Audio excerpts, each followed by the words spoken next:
The meeting room felt like a snare the moment I stepped inside, and my boss Greg sat there wearing this crooked little smirk, the kind you recognize when someone is preparing to enjoy your pain.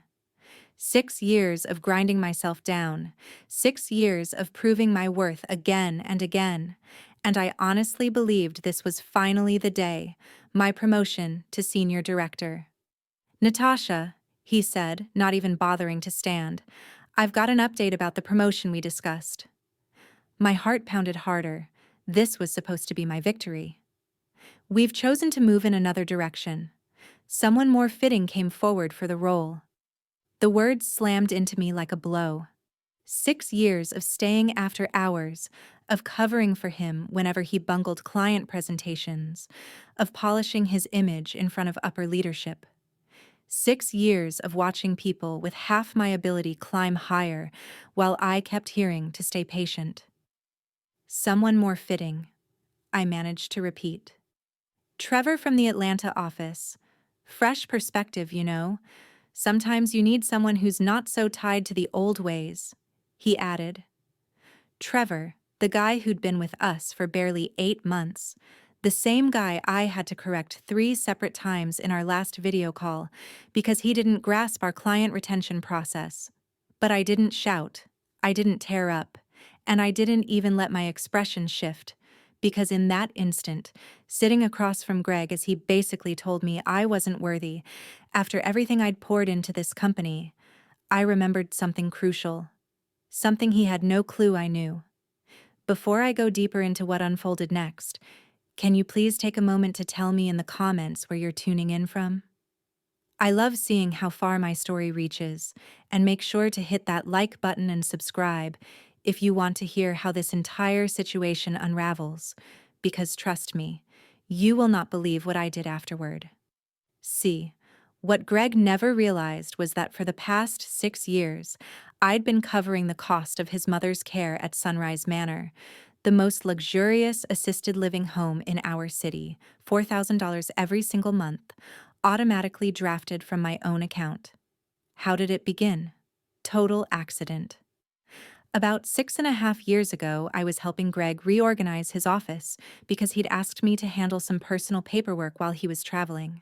I opened what I assumed was a client invoice, but it turned out to be a letter addressed to him from Sunrise Manor. Final notice. His mother's account was 3 months overdue, totaling $12,000, and they were threatening to remove her if payment didn't arrive within 7 days. I shouldn't have read it, but once I saw the words final notice and discharge, I couldn't look away. The letter explained that Mrs. Patterson would be transferred to a state-funded facility if the family couldn't meet the financial requirements. That night, I did something borderline reckless. I called Sunrise Manor pretending to be from a financial aid program, asking about their anonymous donor options. Turns out they had a whole system designed for people who wanted to quietly support residents' care expenses, mostly guilt-driven charity from wealthy folks. I set up the automatic payment plan that same week. $4,000 every month listed under an anonymous donor. I never intended to tell Greg. I saw it as insurance, something to use only if I ever truly needed leverage. But here's the detail that made everything so perfect. Greg never realized payments had resumed after his account fell behind. He assumed the facility was simply giving him time while he sorted out his finances. When the anonymous contributions started covering every monthly cost, he was told only that a generous benefactor had stepped in, and Greg took every bit of the credit. I watched him for 6 years bragging to anyone who'd listen about how he was sacrificing to support his elderly mother, how he was putting in extra hours to afford her care, how proud he was to be the son who rose to the occasion when family needed him. He even got teary at the company holiday party last year, talking about how his mother always told people what a wonderful provider he was, while his mother, meanwhile, had no idea about the anonymous donor. As far as she knew, Greg was footing every penny of her care costs, and she bragged about him constantly to the other residents, to the staff, to anyone who'd listen. "My Gregory works so hard to keep me here," she'd say. "He's such a good boy, making sure his mama is comfortable. The irony was beautiful. Greg was genuinely stressed about money. I could see it eating at him. He'd complain about being stretched thin, about how expensive everything had become, about how he worried nonstop about being able to afford his mother's care long term. He had no clue that the financial pressure he believed he was under had been lifted 6 years earlier by the same employee he kept overlooking for promotions. But that Tuesday morning, sitting in that meeting room listening to him tell me I wasn't suitable for advancement, something inside me shifted. The insurance I'd been carrying all these years suddenly felt like it was time to cash in. I looked at Greg with his smug little expression and said, "I understand completely. Trevor sounds like a great choice."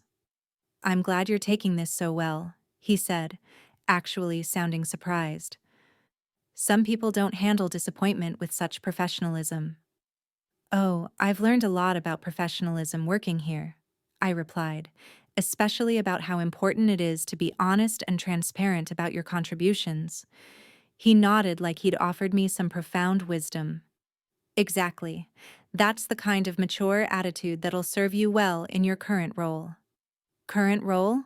Like I should be grateful to keep doing the same job I'd been overqualified for since year 2.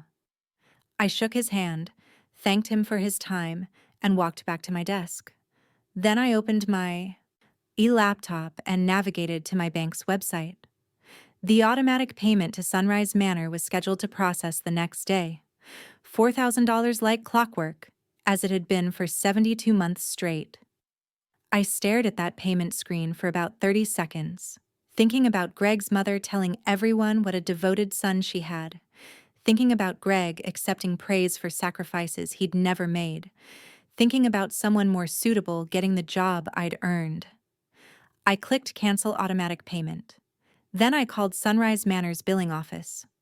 "Hi, this is regarding the anonymous donor account for Mrs. Eleanor Patterson in room 247. I need to terminate the monthly contributions effective immediately." The billing clerk was very understanding. "Anonymous donors change their circumstances all the time," she explained. "They'd send a courtesy notification to the family that the assistance had ended, just so there wouldn't be any surprises when the next bill came due." "When should they expect to receive that notification?" I asked. "We typically send those letters on Fridays so the family has the weekend to process the information before having to make any immediate decisions." Perfect. It was Tuesday. That gave me exactly 3 days. I spent those 3 days working normally, attending meetings, responding to Greg's requests with the same efficiency I'd always shown. He seemed pleased that I wasn't being difficult about the promotion situation. Wednesday, he even complimented my work on a client presentation, saying things like this was exactly why he valued having me in my current position.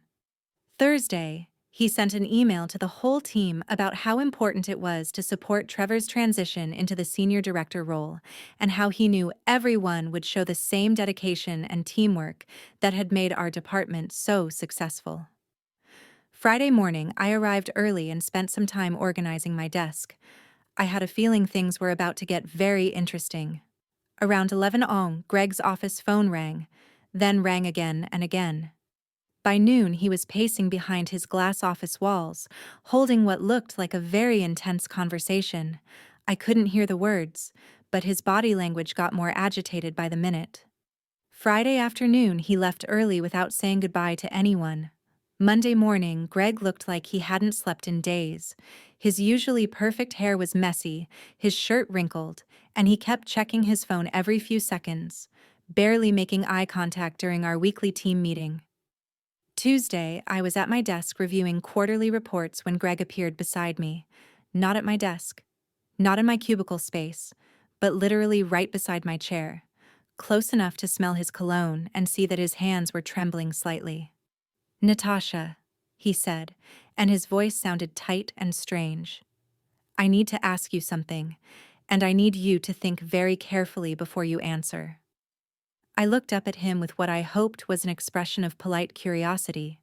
"Of course. What's on your mind?" I said. The anonymous donor who's been helping with my mother's care at Sunrise Manor. The payment stopped last week. And I just...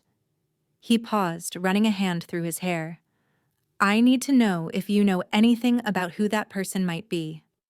This was the moment I'd been waiting for. 6 years of preparation had led to this exact conversation. Anonymous donor? I repeated, tilting my head just a bit. I'm not sure I follow what you're asking. Someone has been paying $4,000 a month for my mother's assisted living for the past 6 years. The facility won't tell me who it is because of privacy rules, but the payment stopped. And my mother is going to be moved to state care by Friday if I can't come up with the funds. The desperation in his voice was flawless, panic not only about the money, but about something much deeper. The slow realization that the identity he'd built for himself was collapsing. That's a tremendous amount of money, I said softly. I had no clue you were receiving help with those expenses. You always made it sound like you were covering everything on your own. His face drained of color. You can't tell anyone about this. Please, if people at work found out that I haven't actually been paying for my mother's care myself. But why would that matter? I asked with innocent confusion. If someone was kind enough to help your family, that's wonderful. There's no shame in accepting support when it's needed. You don't understand, he said, and now his voice carried pure desperation. I've been telling everyone, including my mother, that I've been covering all her bills. If she finds out someone else has been paying this whole time, and that I didn't even know who it was. I watched understanding dawn across his features. Not only was he about to lose his mother's care, but his entire reputation, 6 years of colleagues admiring him for being such a devoted son, 6 years of his mother praising his sacrifice, 6 years of taking credit for generosity that wasn't his, was about to implode. Greg, I said gently, is there something specific you think I might know about this? He stared at me for a long, drawn-out moment. I could practically see his brain spinning, searching for any explanation that didn't involve me. But the timing was too perfect. The anonymous donor stops helping the exact week he denies me a promotion. Natasha, he said slowly, please tell me you didn't. I rose from my desk and met his eyes directly. I thought, I said, keeping my voice steady and perfectly professional, that someone more suitable would handle the situation. Every last bit of color vanished from his face. You've been paying for my mother's care for 6 years. Anonymous donor, I corrected.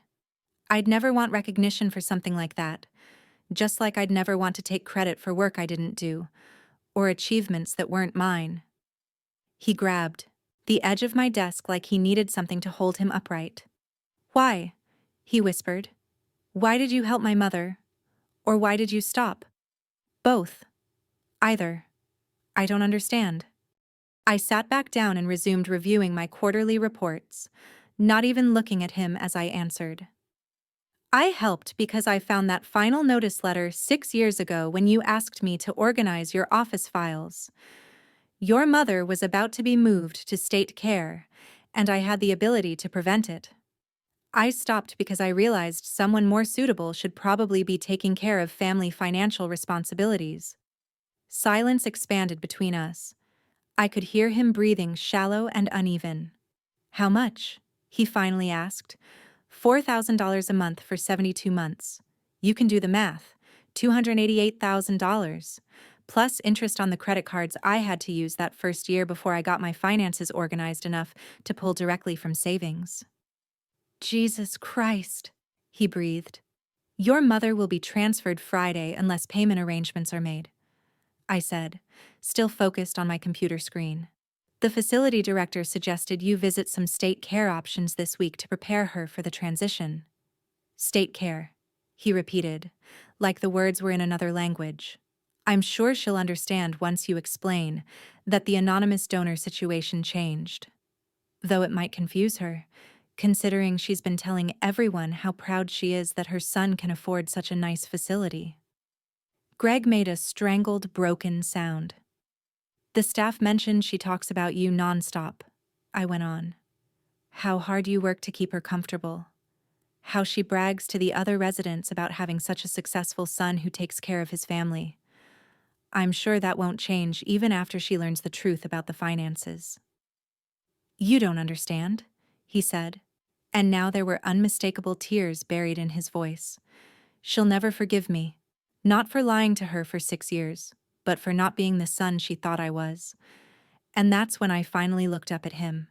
Greg, I said, I've spent 6 years watching you take credit for my work, my ideas, my contributions to this company.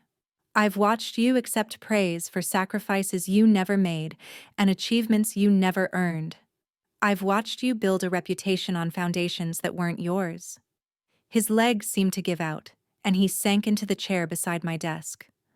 But I never knew, he said weakly. I never knew you were paying for her care. That's what made it so perfect. I told him, you built your entire identity as the devoted son on something you had no control over, just like you've built your management reputation on work you didn't actually do. The realization was settling over him now, the full scope of what was happening.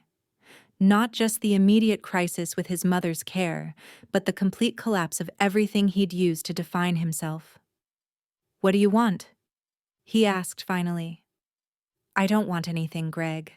I wanted that promotion, but you made it very clear that someone more suitable was available.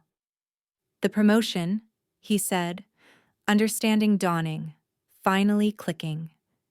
You could have told me any time in the past 6 years. You could have told me what you were doing. And what would you have done? Given me a raise? Promoted me?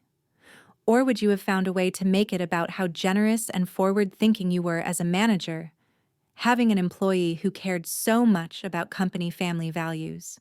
He couldn't answer because we both knew the truth. Your mother has 4 days, I said, turning back to my computer. I'm sure someone suitable will figure out a solution. Greg sat there for another minute, staring at me like he was seeing me for the first time. Then he stood up slowly and walked back to his office. I watched him through the glass walls as he sat at his desk with his head in his hands. But this was just the beginning, because what Greg didn't realize yet was that his problems were about to get much, much worse. That afternoon, I heard Greg on the phone with multiple people. First, what sounded like his bank asking about emergency loan options. Then someone who was probably his mother, his voice getting higher and more strained as the conversation went on. By 4 hours, he was calling assisted living facilities, asking about payment plans and financial assistance programs. Wednesday morning, Greg looked worse. His usual confidence was completely gone, replaced by this frantic energy that everyone in the office was starting to notice. During our team meeting, he kept losing his train of thought mid-sentence and checking his phone under the table. Everything okay, Greg? Asked Miranda from accounting.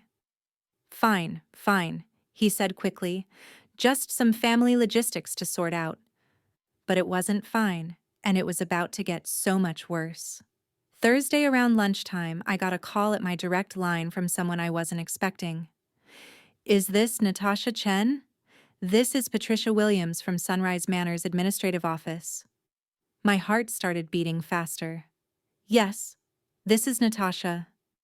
I'm calling because we have a rather unusual situation with the Patterson account, and your name came up in our records as an emergency contact. Emergency contact?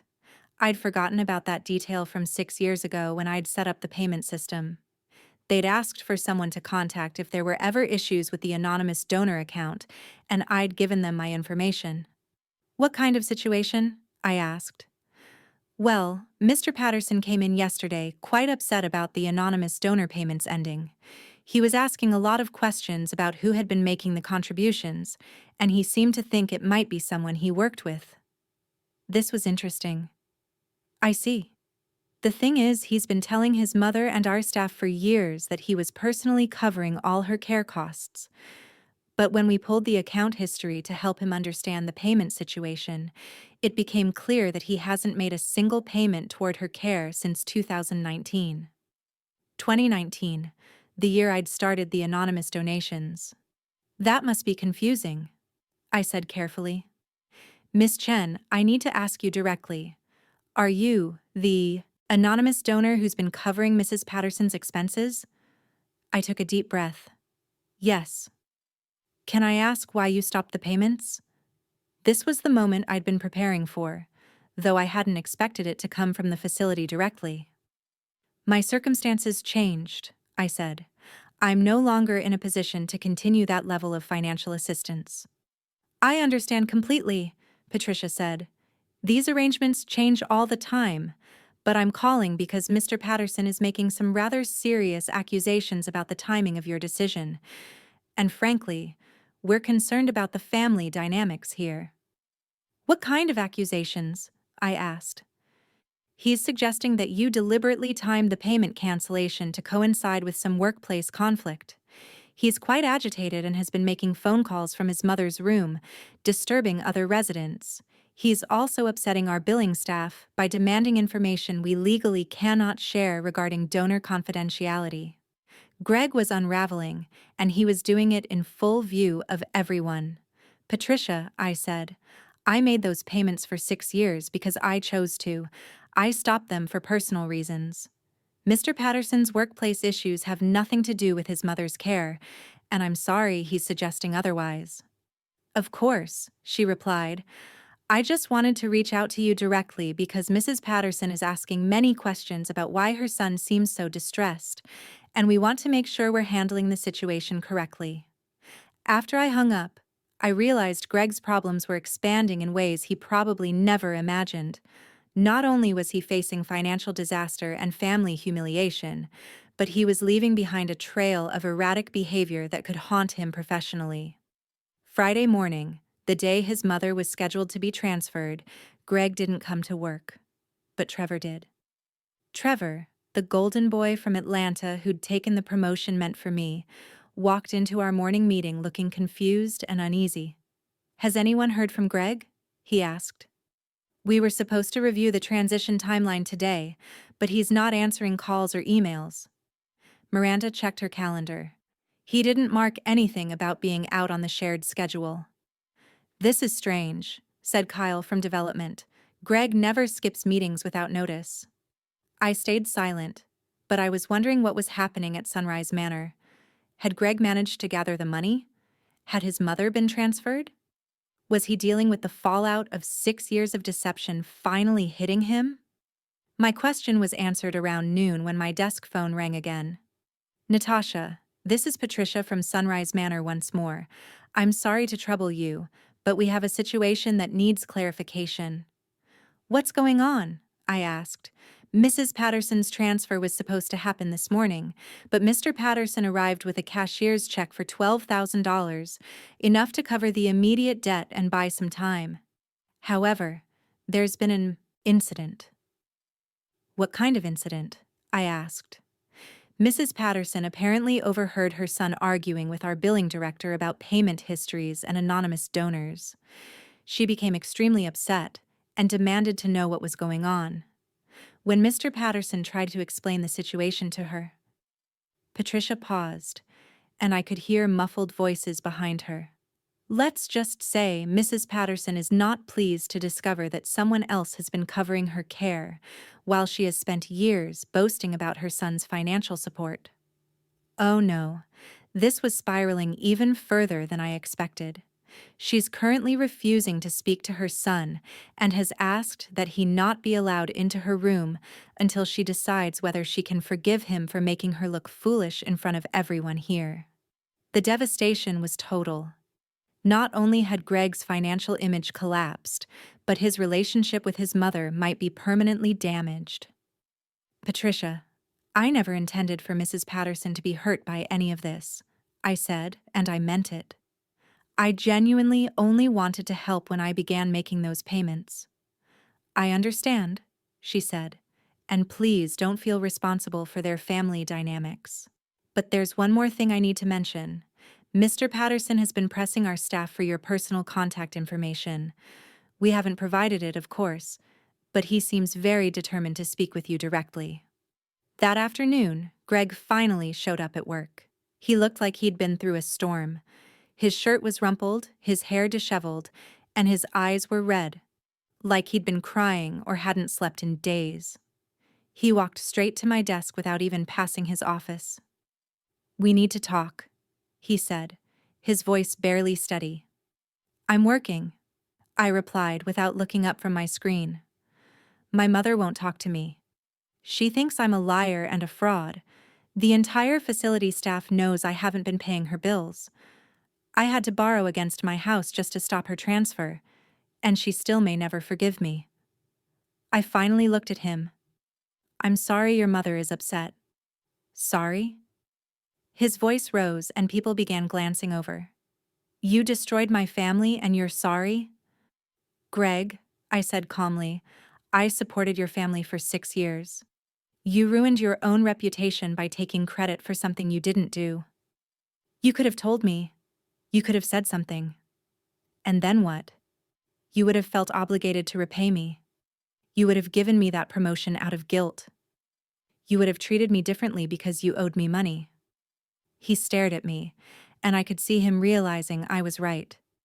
If he'd known about the payments, it would have changed everything between us, but not necessarily in ways that would have helped my career. "Besides," I continued, "I thought someone more suitable would handle the situation." "Stop saying that," he snapped. "Why? It's what you told me about my promotion. Someone more suitable emerged. Trevor was the better option. I was too rooted in the old ways of doing things, remember?"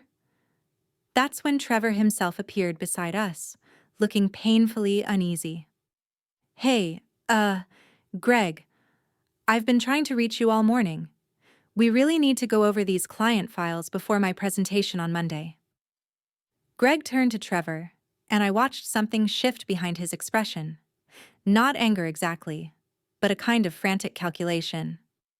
"Actually, Trevor," Greg said, "I think we need to talk about something regarding your promotion." Trevor blinked, confused. "What about it?" "Well," Greg said slowly, "it's been brought to my attention that there may have been some oversights in the selection process, certain qualifications that weren't fully reviewed." My stomach dropped. Greg was about to attempt fixing everything by giving me the promotion now, thinking it would somehow undo the wreckage, but it was far too late for that. And honestly, I didn't want the position anymore. Not like this. "Greg," I said quietly, "don't." "Don't what?" he demanded. "Don't try to fix this now. Don't acknowledge that I've been the backbone of this team for 6 years, while you took credit for everything." Trevor was looking between us like he'd stumbled into the middle of a movie with no context. "What is going on?" he asked. "What's going on?" Greg repeated, bitterness creeping into his voice. "Is that I've been a complete fraud, and the person who should have gotten your job has been carrying my entire life for 6 years." "Greg, stop," I said, rising to my feet. People were openly staring now, and this was spiraling out of control. "No, I won't stop," he said, turning to address the whole office. "Everyone should know the kind of manager I've been. Everyone should know that Natasha has been doing half my work while I took the praise, and that she paid for my mother's medical care while I let everyone think I was some devoted son." The office fell dead silent. She spent nearly $300,000 of her own money keeping my mother in assisted living, and when I denied her a promotion last week, she cut off the payments. And honestly, she was absolutely justified. I wanted to vanish. This was never how I intended any of this to unfold. My revenge was supposed to be quiet, personal, a reminder to Greg about consequences. I never wanted to be the office hero or the centerpiece of gossip. "Greg," I said firmly, "you need to go home." "I can't go home," he said, voice breaking. "My mother won't speak to me. My wife is furious about the loan I took out on the house. I've spent 6 years lying to everyone about who I am, and now they all know." Trevor cleared his throat awkwardly. "Maybe we should reschedule our meeting." "There is no meeting," Greg said. There is no promotion. Natasha should have been senior director years ago, and the only reason she wasn't is because I was too insecure and too much of a coward to admit she was better at this job than I'll ever be. That was when our department head, Lisa, appeared at the edge of the workspace. "Greg, I need to see you in my office." "Now," she said, her voice tight with the kind of tension that meant real trouble. "Lisa," Greg said, wiping his eyes, "before you say anything, you should know I've been fundamentally dishonest about my abilities and contributions to this department. Greg, my office, now." As they walked away, I realized that my once private revenge had just erupted into a full-scale workplace crisis. Trevor still stood there, looking rattled, and everyone else in the office was pretending to work, while obviously hanging on to every word. "Natasha," Trevor said softly, "is what he said true? About the promotion and the money and all of it?" I sat back at my desk and opened my laptop. "Trevor," I said, "you earned the position. Management made their choice based on what they believed was best for the company. But if you were more qualified..." "Qualifications don't always decide things," I said. "Sometimes other factors get involved."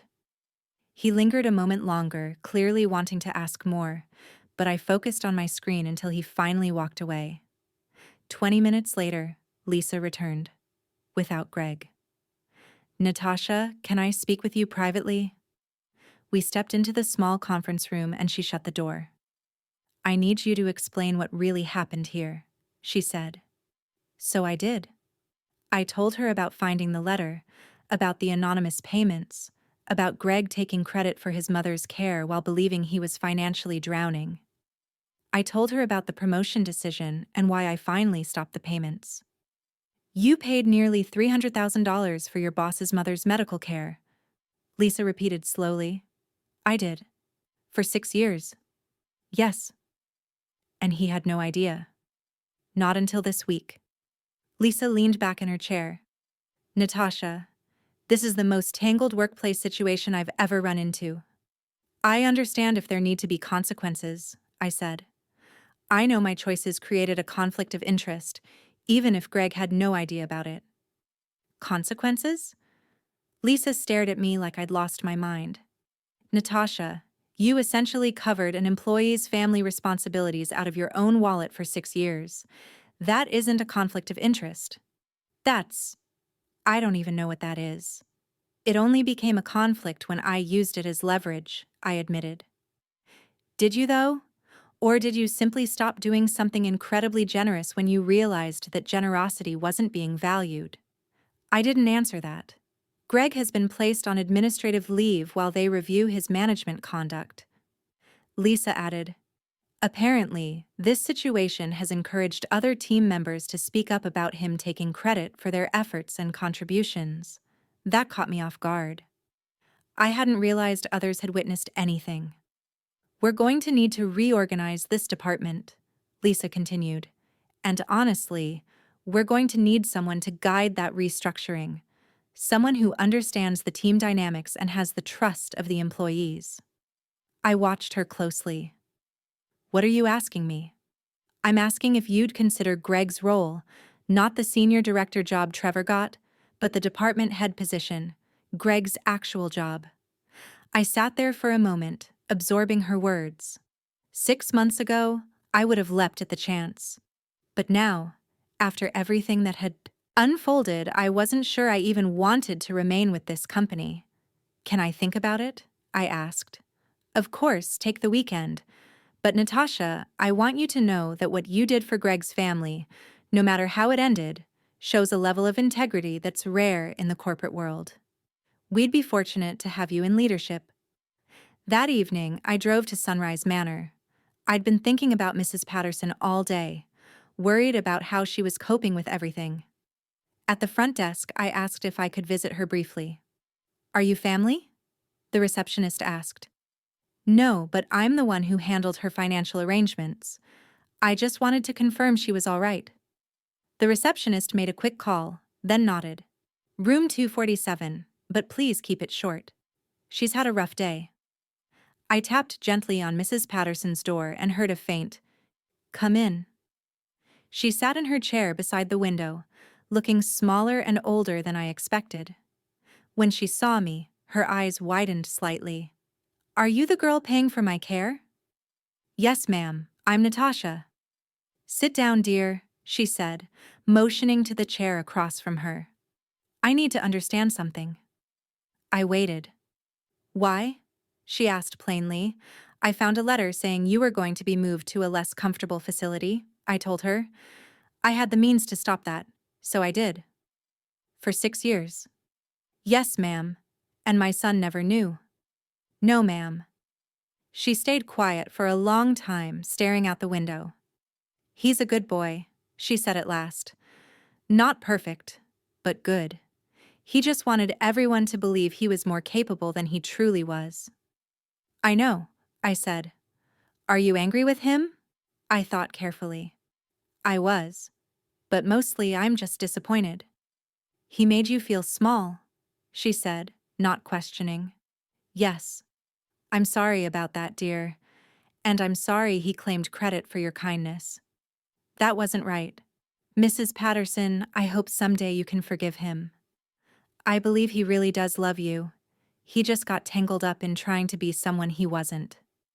She reached forward and gently patted my hand. "You're a good girl, Natasha. Too good for the mess that came with this situation." When I left Sunrise Manor that night, I felt lighter somehow.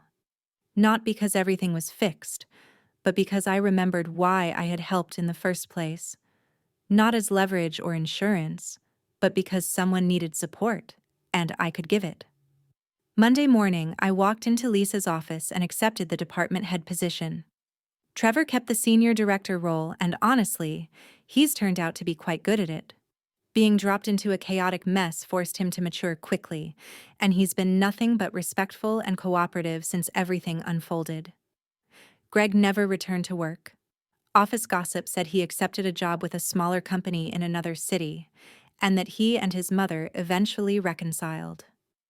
I hope that's true. As for me, I learned something vital about revenge.